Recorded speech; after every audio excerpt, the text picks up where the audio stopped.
Okay, comments by the Township Committee. Ms. Johnson. Okay, on a rather sad note, I must say, we had the tragic death of one of our citizens on Eagle's Nest. She was hit by a fallen tree and died on her way to the hospital. We had many police officers and firefighters on the scene. We'll be recognizing them, I believe, next month. But we would like to really express our sincere condolences to the family of the woman who passed on her way to the hospital. I feel very sorry for that. On a happier note, we have had the birth of 2 new babies on the same day to two of our firefighters. And I'd just like to recognize that we have 2 new children born, a son born to Stephen and Kat Pornine, Jason Lewis, weighing 6 pounds and 11 ounces, and another baby to Joshua and Jacqueline Wing, Ryan Joseph Wing, 7 pounds and 15 ounces. There must be something in the water because 2 police officers also had children this past week. I was going to suggest we better start setting stuff on fire because there's not, these guys have to be out. What was going on 9 months ago? Just before? Victor Gallardo and Brian Holly. Oh my goodness, Their more wives, stuff, more, yeah, I mean. gave birth on Monday. Awesome. That's great. Congratulations to those families. That was all, Mr. Mayor. Thank you. Mr. Nunn. 2 things. One, I want to recognize a Morris Township resident, Gianna Del Cole, who worked with the fire department to get a $15,000 grant from the federal government to do hazardous waste training. And this Saturday at Streeter Pool, we'll be doing the final piece of it. We'll actually do a live session. And secondly, this is not related to the township, just more globally. You heard Chief McGinnis, if you were here, mention that police officers don't sign up for the job and say, great, give me my gun so I can go out and shoot someone. I've never met a police officer that thought that way. And we had 2 police-involved shootings over the past few days, which have precipitated riots. And it very well may be that those police officers were in the wrong and they'll be prosecuted. But I just ask you, before whatever news organization you watch, whatever your political orientation is, don't rush to judgment with these things. You know about 10% of the story from the people on CNN and Fox and MSNBC. Wait till the investigation unfolds before you rush to judgment and start indicting people in public and posting addresses of police officers involved in these shootings. The chief said, police officers feel for the families. They do, because they too have families who may encounter police officers and themselves find themselves in a police-involved shooting. So, again, just don't rush to judgment. I just ask you, it's something that I did as a career. I was involved in it. I was involved in indicting those cases and presenting them to grand juries. There's a lot more to it than a 5-minute segment on CNN or Fox. So that's it. Thank you, sir. Mr. Sisler. Thank you, Mr. Mayor. 2 things. I had the opportunity on Sunday, I believe, to go to our newest Morris Township Eagle Scout, Andrew Chin. Usually we recognize them usually, but I wanted to recognize this young man in particular because I do a lot of these for my job, but this was a pretty special occasion. Andrew has an ocular impairment. He is partially blind and probably at some point in his life will be completely blind.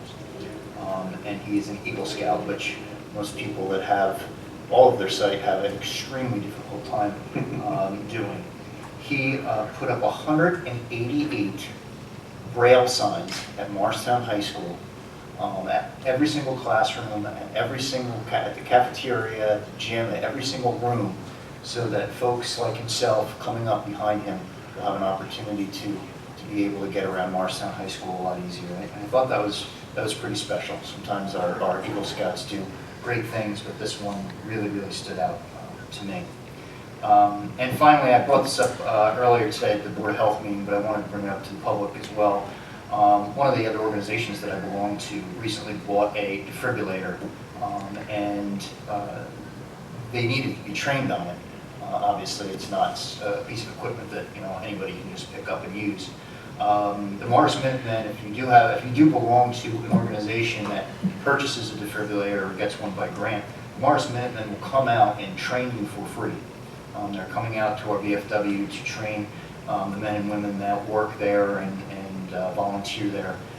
And then we'll also be giving a CPR course as well, so they couple that with CPR as well as the defibrillator. So if anybody's ever involved in an organization that has something like that, Mars Minutemen are there for you. Thank you, Mr. Mayor. Thank you, sir. Mr. Mancuso. Thank you, sir. To follow up on what Mr. Sisler was talking about, one of the things we did tonight in our resolutions, 17216, was grant the stipend for this year to the Morris Minutemen. These are people who do work over and beyond the call of duty. They are great and phenomenal citizens of Morris Township, and we salute them in every way possible.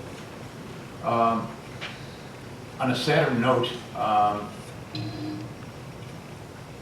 a good friend of most of us, Father Giles Hayes up at Delbarton, has been very ill recently, and he's just gone through another surgery, and I just ask all of you for your prayers for him.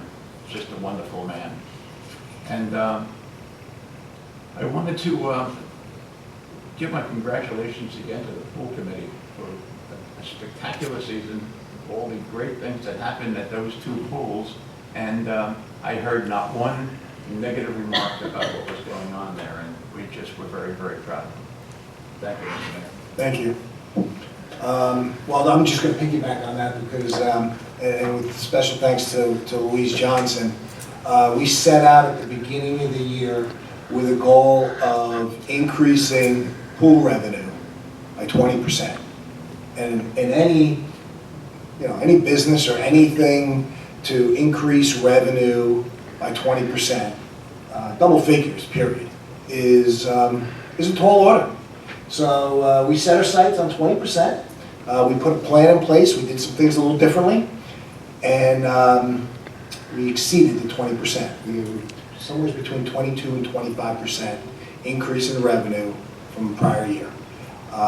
Just a tremendous job from Mr. Fulch and our recreation department. First of all, the pools are spectacular. Next year, we're not going to have to worry about any delayed openings because they're done. So, and for the next 40 years, we should be good.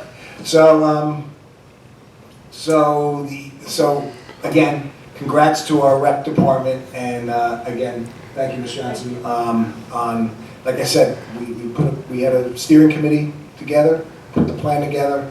We put the plan into action, and we hit our numbers. So. Next year we got to go, it's another 20% next year on top of this. So it doesn't stop here. A lot of hamburgers.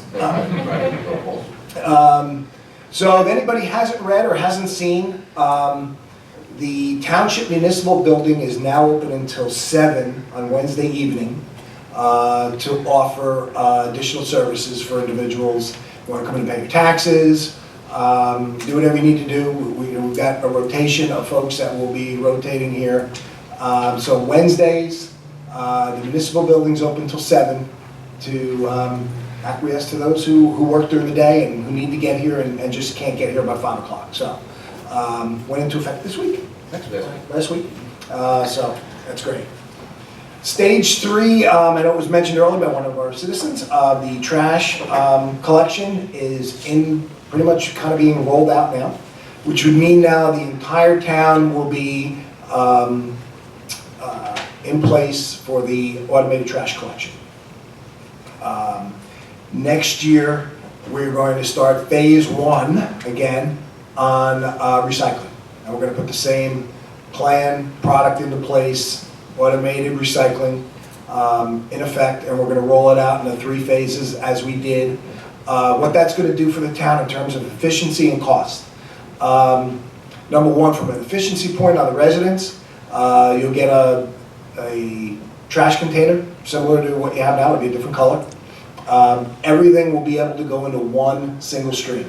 So cans, bottles, newspaper, cardboard, junk mail, all goes into the same container. And it will be sorted at when it goes to these recycling centers. The dollars that the township receives on recycling, if you've been to prior meetings over the last year or so, has dramatically decreased. We used to receive somewhere in the neighborhood of just about $200,000, and now that has dropped to about $20,000, $25,000. There's just no money in recycling anymore. longer, but yet it's still the right thing to do. So because of the convenience, we know that a lot of folks in town do not recycle. They just throw everything in the trash. By making recycling easier, and you may have seen in our budget that our tipping fees, or what it costs the township to get rid of its trash, is just about $1 million a year. And we know a lot of that $1 million that we pay is recycling that shouldn't be there.